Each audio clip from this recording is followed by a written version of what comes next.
Ce matin, c'est la rentrée pour des millions de Chinois, après 17 jours de congé pour la nouvelle année. Épidémie oblige, le gouvernement avait prolongé les vacances pour réduire les risques de contamination. Retour au travail à Shanghai, mais sous haute surveillance, notamment dans les transports. La température des voyageurs est contrôlée et ce n'est pas la grande affluence dans la ville. Chacun prend des mesures de protection. En général, c'est bien et on prend la température de tout le monde en entrant dans la station. Je suis soulagé par ces mesures simples de protection. Comparé aux derniers jours, il y a plus de monde dans les rues et plus de trafic. Mais comparé à un jour normal, comme avant la propagation du virus et avant le nouvel an lunaire, il y a moins de monde.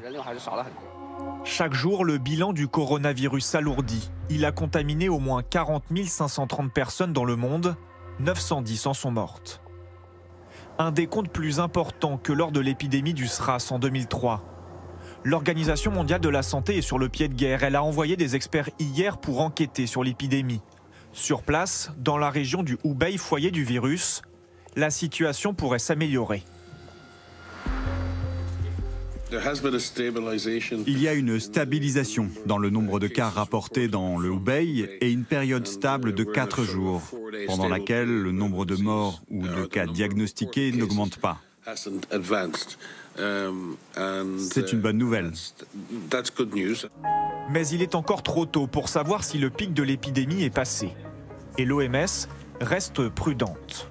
Le coronavirus, appelé nCoV, pourrait se répandre de plus belle dans d'autres pays. Il y a eu des cas inquiétants de propagation du virus nCoV par des personnes sans antécédent de voyage. Bref, nous ne voyons peut-être que la partie émergée de l'iceberg. Car voici les pays où ont été répertoriés des cas de personnes contaminées. Au moins 28 États ou villes du monde, notamment en France, avec 11 personnes infectées. 5 nouveaux cas ont été annoncés samedi.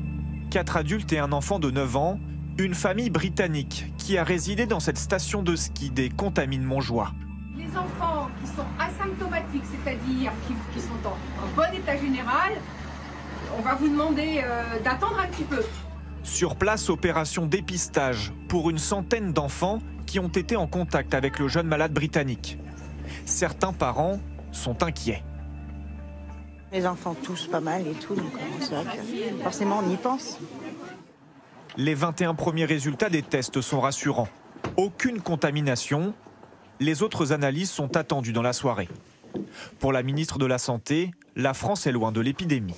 Tous les autres patients sont dans des services de médecine standards, en isolement, et leur état pour l'instant ne fait pas l'objet d'inquiétudes particulières.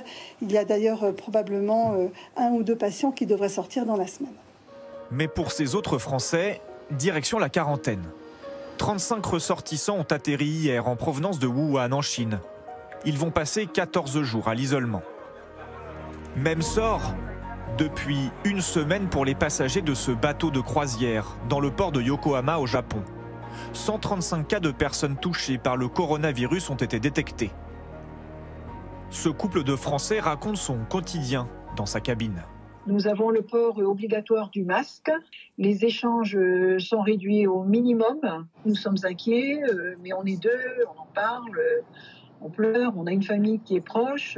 Voilà, on a des hauts et des bas. Le nombre de cas pourrait grimper à bord du bateau, car seulement 10% des 3700 passagers ont été dépistés.